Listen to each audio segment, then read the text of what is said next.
di Provinsi Sumatera Selatan. Sungai Musi memiliki panjang sampai 750 km dan menjadi sungai terpanjang di Pulau Sumatera.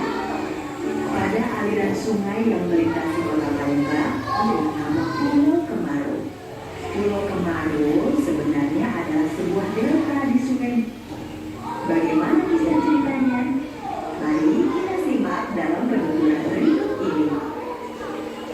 Pada zaman dahulu kala, di wilayah sekitar Sungai Musi berdiri sebuah kerajaan yang bernama Sriwijaya. Kerajaan tersebut dipimpin oleh seorang raja yang sudah berusia lanjut. Sang raja memiliki seorang putri nan cantik jelita. Putri tersebut bernama Siti Fatimah. Sayangnya, para pangeran atau pemuda di kerajaan Sriwijaya tidak ada yang berani mengenalnya karena sang raja menginginkan anak. Bertambah usia, pangeran Sriwijaya mulai semakin pendek. Lalu, Indonesia kembali mengalami meningkatkan pangeran beberapa lubang terasa dekat. Kita masih Indonesia kembali dan Cina yang bernama Tan Buiko. Tangan hamba di sini adalah untuk memohon agar yang mulia Paduka Raja Sriwijaya boleh berdagang di sini dengan syarat. Setelah mendapatkan izin Raja Sriwijaya, Tambun segera menjalankan perdagangannya oleh Raja Sriwijaya. Maka setiap bulannya Tambun menyerahkan pajak, tidak hanya untuk menyerahkan pajak, tetapi juga memiliki maksud lain.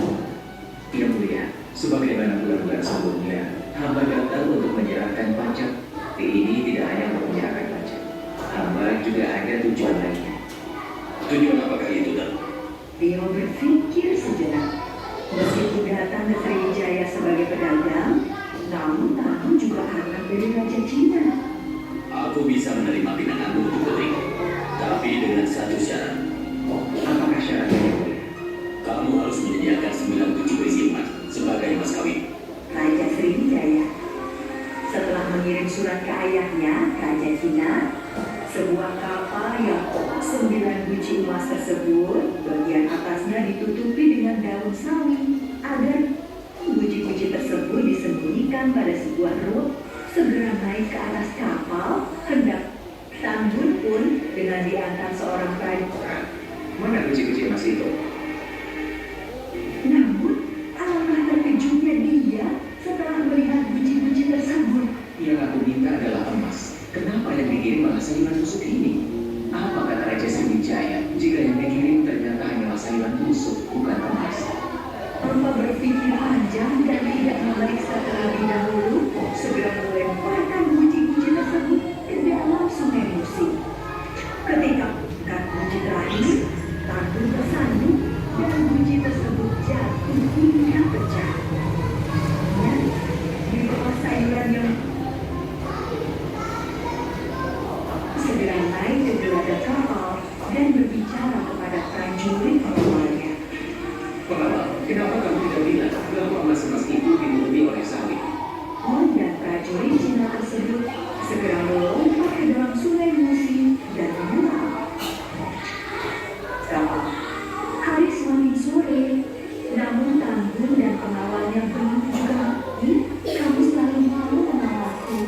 Namun, kali ini aku akan menyusul calon suamiku menyelam ke dalam sungai. Kamu tidak perlu menemaniku lagi.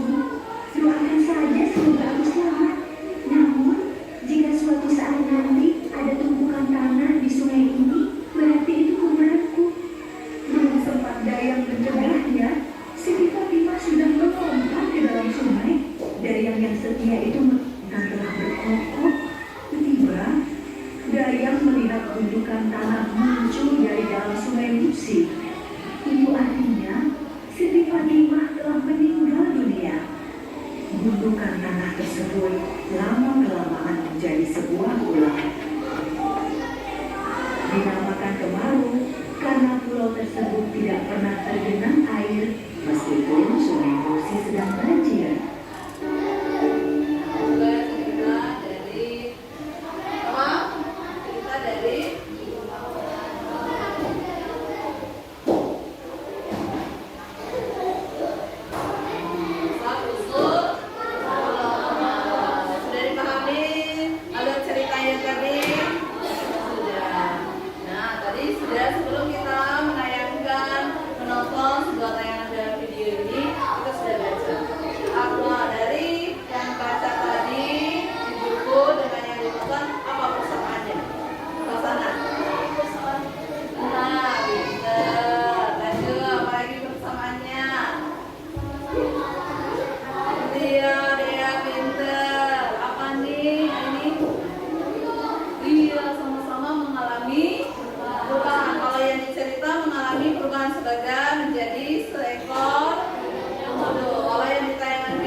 membacanya terlebih dahulu. Kalau sudah dibaca bisa nggak di sini?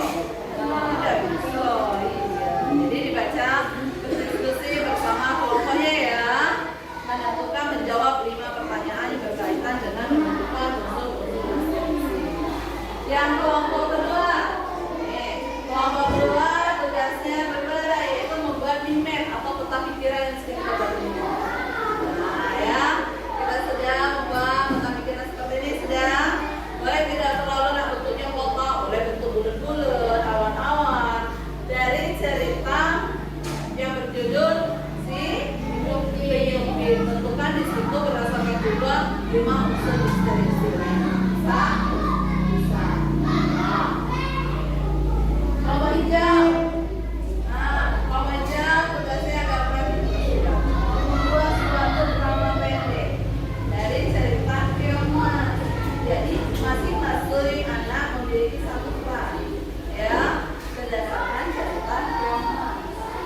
Jadi hafalkan satu orang tuh satu dialog atau perkataan. Ya.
drama dari kelompok hijau. Assalamualaikum warahmatullahi wabarakatuh.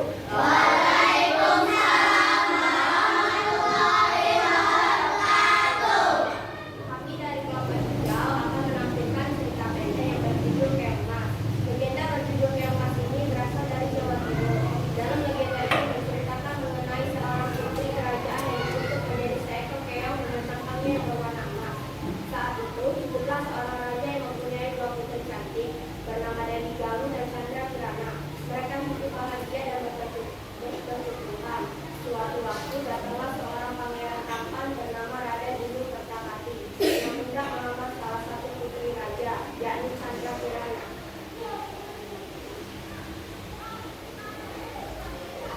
Chandra Kirana selanjutnya berkata, ini yang harus memiliki sesuatu. Ada apa barang wajah betapa murung? Ini tolong aku ingin Chandra Kirana menderita. Sesuatu yang menyakitkan. Baiklah, saya ingat keluarganya akan keluar apabila dia berjumpa dengan pangeran Kertapati. Jadi Raja Kirana sedang menjadi masa kami. Wah, yang masih cantik sekali, aku akan memulai pula.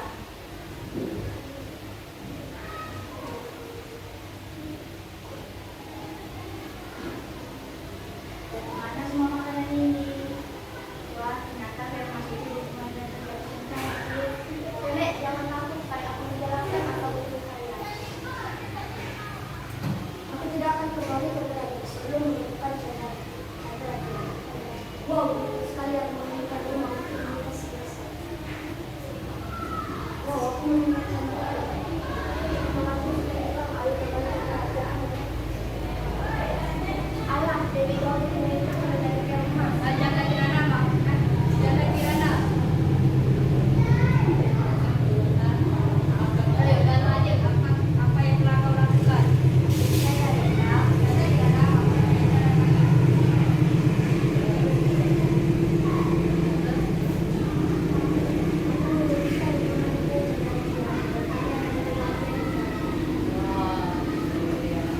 Sudah? Gimana cerita dramanya? Sudah mengandung selesai selisih.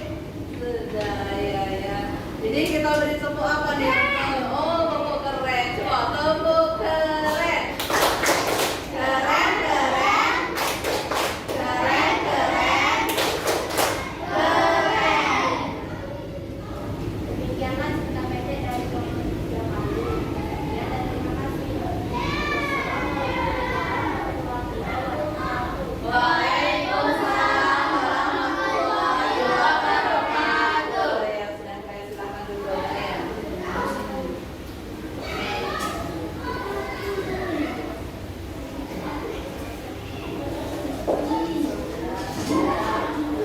Ya, tadi kita sudah mempresentasikan hasil diskusi kelompok kita mengenai menentukan unsur-unsur inspirasi dari sebuah cerita. Masih ada yang ingin ditanyakan? Sudah paham cara menentukan unsur inspirasi? Paham. Iya. Nah, untuk lebih memahami lagi, tadi kan menjadi sekelompok, jadi bisa bertukar pikiran. Sekarang kerjakan tugasnya secara mandiri. Kalau mandiri itu apa? Sendiri. Nah, itu juga menyiapkan tugas nih. Tugas sebuah cerita, anak menentukan ya unsur inspirasi dari sebuah cerita yang ibu kasihkan ini. Tulis di lembar kerjanya ini ya.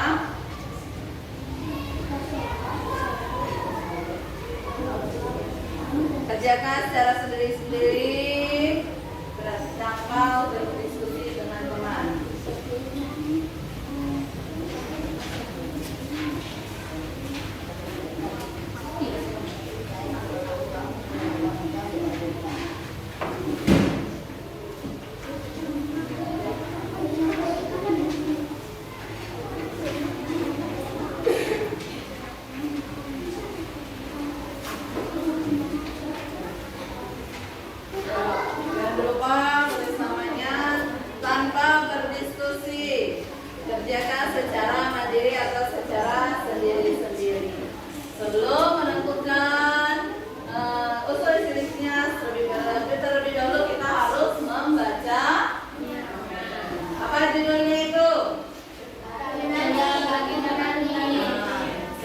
belajar terlebih dahulu. Ibu kasih waktu selama 5 menit untuk mengisinya ya, karena kita sudah di penghujung dari pembelajaran kita kali ini.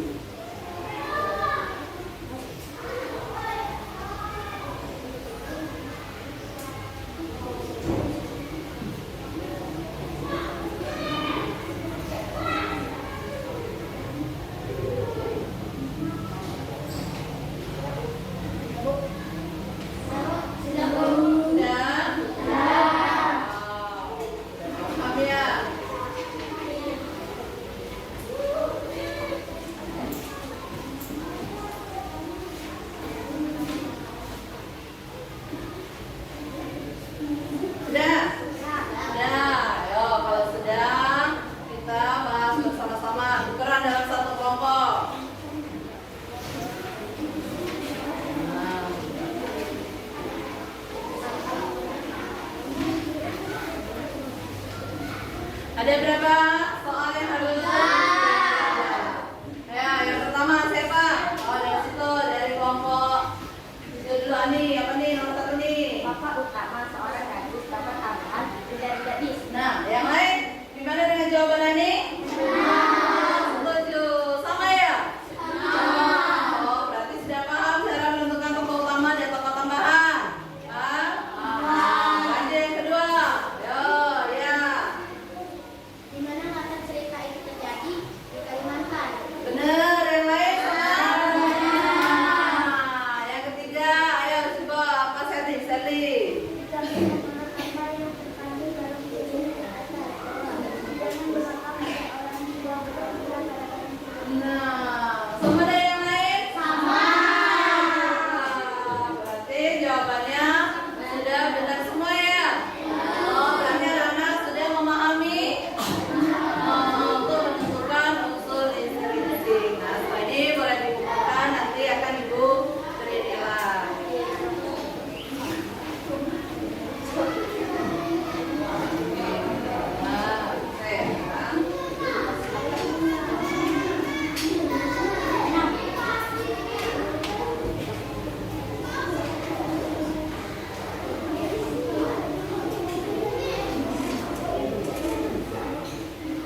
masing-masing berdoa mulai.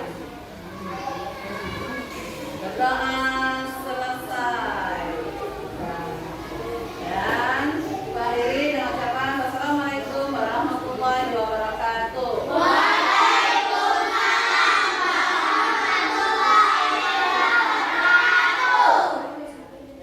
Nah, pulang di rumah masing-masing dan sampai berjumpa. The Bluetooth device is ready to pair. Masuk, ya masuk kelas dong, video KB. Istirahat kali. Istirahat. Iya apa? Tapi tidak sampai istirahat. Iya beda istirahat ya hari ini kan? Iya pulang kan? Kan sudah seminggu tadi. Ya boleh lah Bu Eka ya. Selamat ya Mas Ibu Eka ya, kita belajar sama Bu Eka. Boleh.